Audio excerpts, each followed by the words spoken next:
Finding a way every week. How about the Buffalo Bills? No overthinking, right? Go play some ball. Go play some football. It's an exciting time to be a Buffalo Bill and a fan of the Buffalo Bills.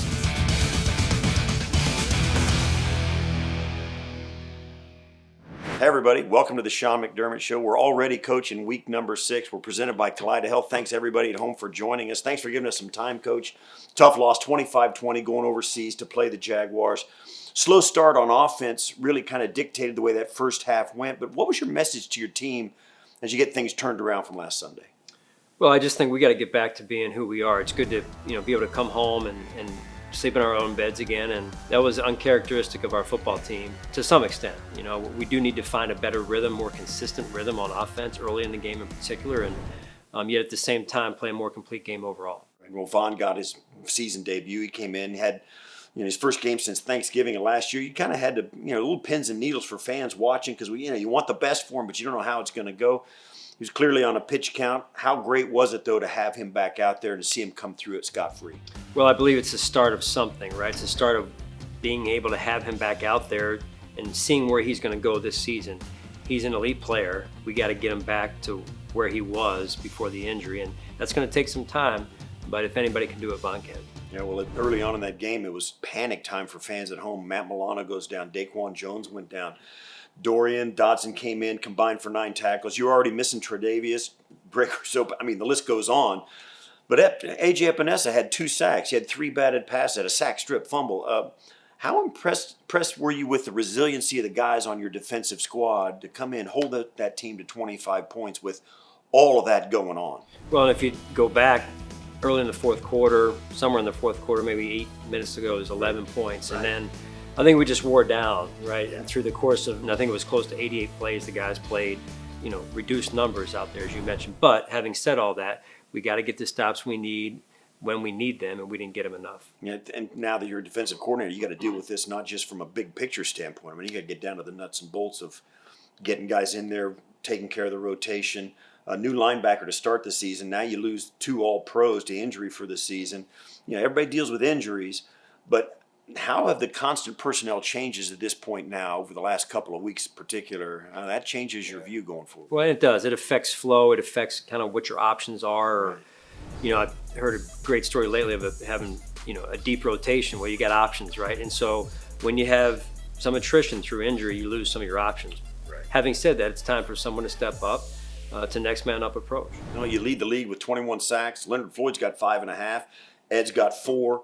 You lead the NFL with 13 takeaways. You got 8 interceptions, 5 fumble recovers. What do you think is a bigger impact? Is it the turnovers or is it the sacks?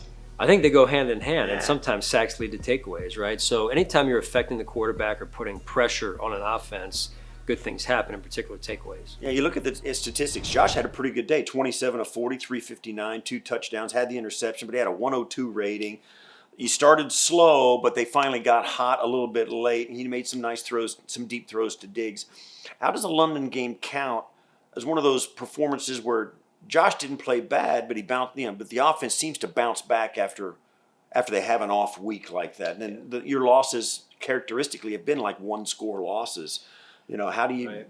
What are your thoughts about bouncing back? Well, I feel like a little bit we gave one away, right? We didn't play our best game. Not so much what they did. It's more what we didn't do or we didn't execute, didn't get into the rhythm, establish that rhythm early in the game. And to your point, I thought Josh played a good game, good enough to win. Threw the ball away a few times, made some great plays, particularly in the red zone, and got the ball to Steph like he did. And now it's, hey, how do we find that consistency, that consistent early rhythm week to week? Well, one guy you've been depending on is Diggs. He turned in another monster game, 8 receptions for 121 and the touchdown. He's on pace to set, which is saying something. He's career highs in yards, receptions, touchdowns. He's on pace to have another monster year. And the crazy part of it, he never seems to be one of those guys that says, hey, I'm here now. Yeah. How does he continue to elevate his game? And in turn, does he help those guys around him to elevate? He sure does. I don't think I've ever seen a better leader on game day in terms of his mindset, his tenacity, his passion, the way he plays the game.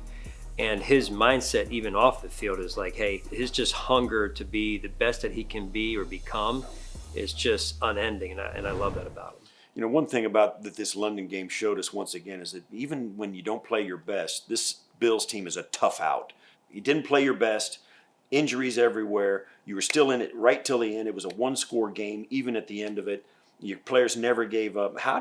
What does your process do to give these guys that mindset? It's just nobody runs off and leaves them. Well, I think it's who they are, right? It's who we are, how we pride ourselves in wearing the red, white, and blue of the Bills. And I think that's important, right? The pride that these guys have. And even though they didn't have their A game, they weren't going down easy. And when you're led by Josh Allen, Stephon Diggs, two of the guys you mentioned, huge competitive fire, and they lead us. And so we may be going down, but you're going to have to knock us out.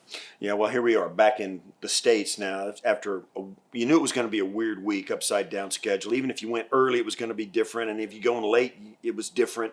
Now you're back. How much does it help to get back into your normal schedule, getting your team back on track and into their routine and process? Yeah, it's great to transition, to get back in the States, sleep in our own beds, get back into a normal routine, normal schedule as much as we can, and that'll be key for us this week. All right, thanks, Coach. We're going to catch up with you later in the show to get your final thoughts on facing the Giants on Sunday Night Football. Stay with us.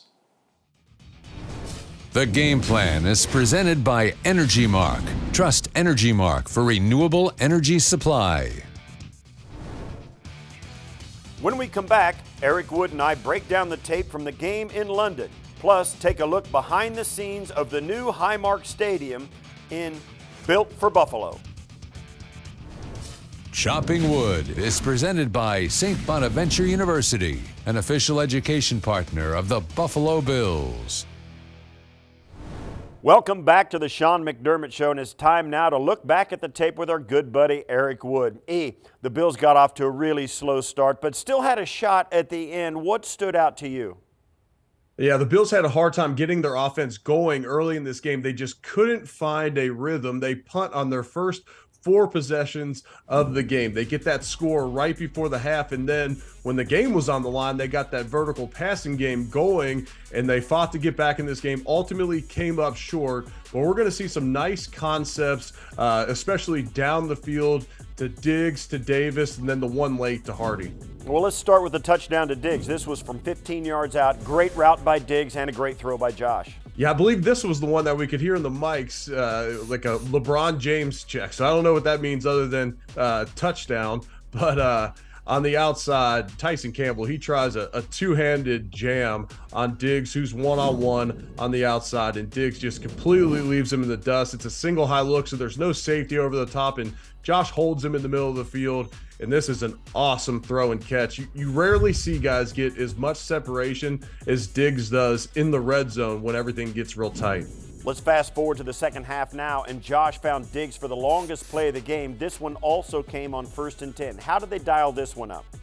Yeah, so here they run hard play action from under center, and Diggs is at the bottom of the screen here, and he's going to simply run away from the defense. Now, Kincaid going up the field, he's going to hold the safety who's going to jump him on that deep out route, and then you have Davis on the other side of the field, and his dig route across the middle, he's going to hold the other safety. And so, Josh, he underthrows this one a little, but sometimes when you have the completely wide open shot, all you're thinking is don't overthrow it.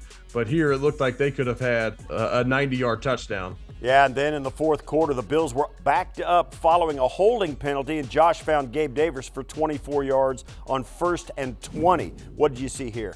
Yeah, Bills backed themselves up with a holding call here, and they have a zone beater here. So you have Cook in the flat, you have Kincaid again going up the seam, and Gabe Davis is going to get up the field, kind of run a deep, just kind of turn around looky route. I'm not sure if this is, hey, if it's man, keep going, but Gabe does a great job of finding the open spot in the zone. Josh works through his progressions, does a great job with his eyes here to hold players where he needs them to, and the Bills pick up a big first down after they back themselves up. And then they finish the drive with 2 touchdowns to Gabe. The first one didn't count, and then Josh found him immediately after for this 19-yard touchdown. What did you see on this one? Yeah, well, the first one should have counted. It was man-to-man defense, and you often see those pick routes called as PI, but this one, the one in this game, seemed very innocent. Here, Diggs is gaining a lot of attention. He was completely lighting up the Jags. And so it seems like both the safety and corner to that side both have their eyes on him. He runs a little whip route, which leaves Davis one-on-one on the outside. A little bit of a switch release here. He's releasing inside. Great throw and catch here. Nice catch by Gabe, making the contested catch in the end zone. And then the Bills got their final drive going with a deep shot to Deontay Hardy that went for 43 yards. Break this one down. Yeah, we haven't seen a lot of downfield plays targeted for Hardy, and we knew he had that ability, especially with his speed. But here, going across to the middle of the field, Diggs, again, getting a lot of attention. So he's going to go towards the middle of the field. He draws the safety in, and then once Hardy gets behind the cornerback, Josh knows that he's got a hole there to throw it into. Now, only elite quarterbacks can throw a 40-yard shot on a line like this, but Josh makes a nice throw here to get the Bills into Jags territory. Great stuff as always. Thanks for this, Eric. We'll catch up with you next week. Yep, looking forward to it, Steve. When we return, take a look behind the curtain of the new Highmark Stadium built for Buffalo. Later on, we crunch some numbers in Sportsology.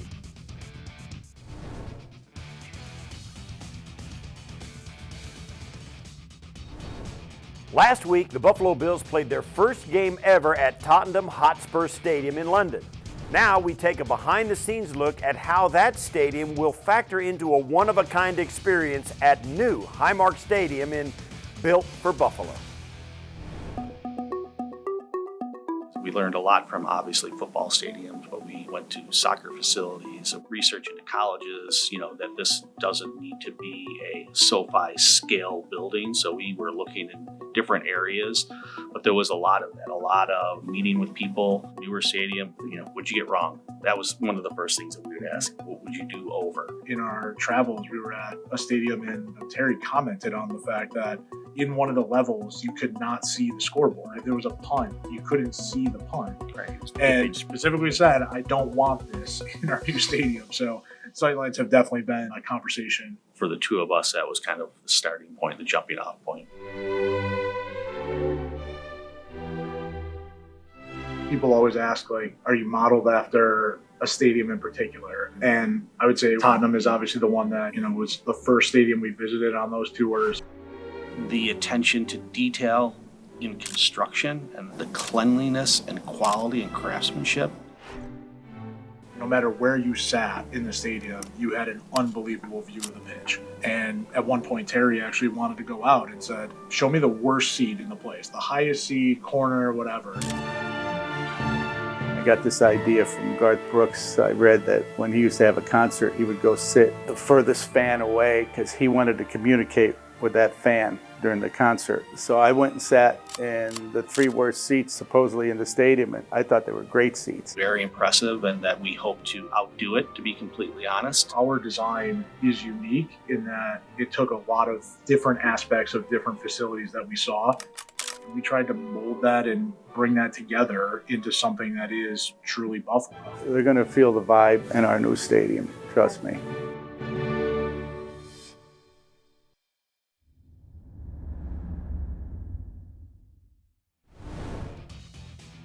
Still to come on the Sean McDermott Show, we break down the next-gen stats in Sportsology. And later on, Coach previews Sunday Night Football against the Giants. Sportsology is presented by ECMC. ECMC, bringing hope and healing to Western New York. What's up, Bills Mafia? We're back again to take you inside some of the best plays from Week 5.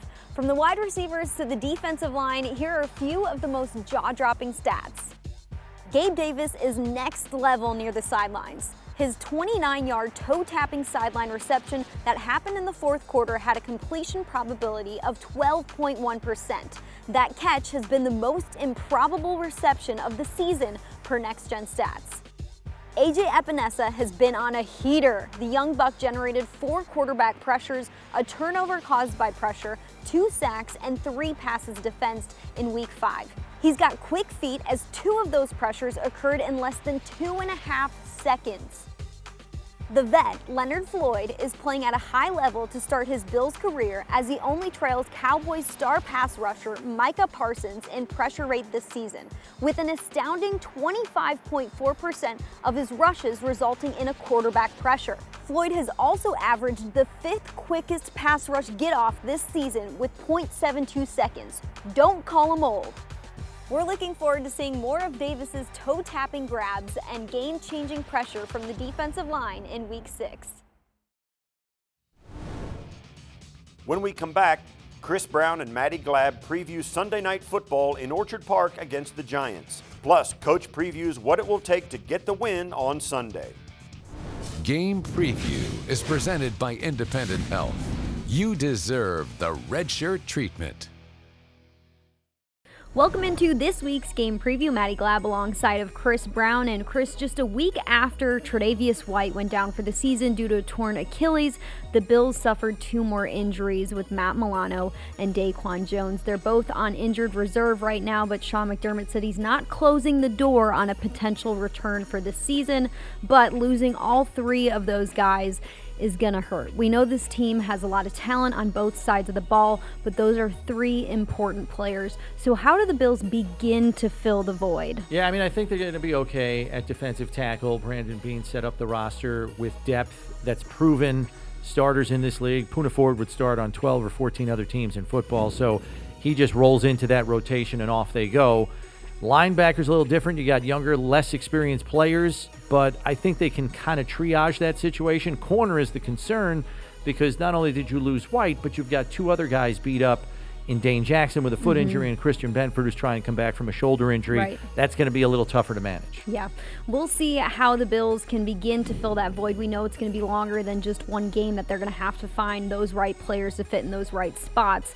When you look at the offense and kind of getting back to the win streak ways, they were well under the average of 31 points per game against the Jaguars, and Sean McDermott said, you know, we need to do a better job of getting into a rhythm earlier and having a more balanced attack. So they'll be facing a defense in the Giants that's led by Wink Martindale. We know they have a couple of pretty talented players, one of those being Kayvon Thibodeau. So the defense, though, is allowing an average of 30 points per game. They rank kind of in the bottom of the league in several categories. What challenges does a defense like that is aggressive, what challenges do they present, and how can the Bills find ways to get back to what they did when they were winning? Yeah, I think the challenge is blocking it up. We know Wink Martindale blitzes a ton.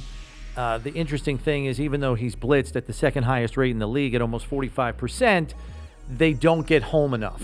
And it's because their coverage, as we hear Sean McDermott say all the time, doesn't marry well with their pass rush. The guys on the back end aren't covering effectively enough. They play a ton of man. They're struggling with that. Guys are running open, so the rush can't get there. Hopefully that continues for the Bills this week, but number one, you got to block it up because they got 4 talented guys up there. It's Thibodeau and Azeez Ojulari. Looks like he's going to be back too. That's 2 guys coming off the edges. They got to block it up. All right, we'll see if the Bills can get back to those win streak ways with a Sunday Night Football win. That's this week's game preview. We'll see you next time.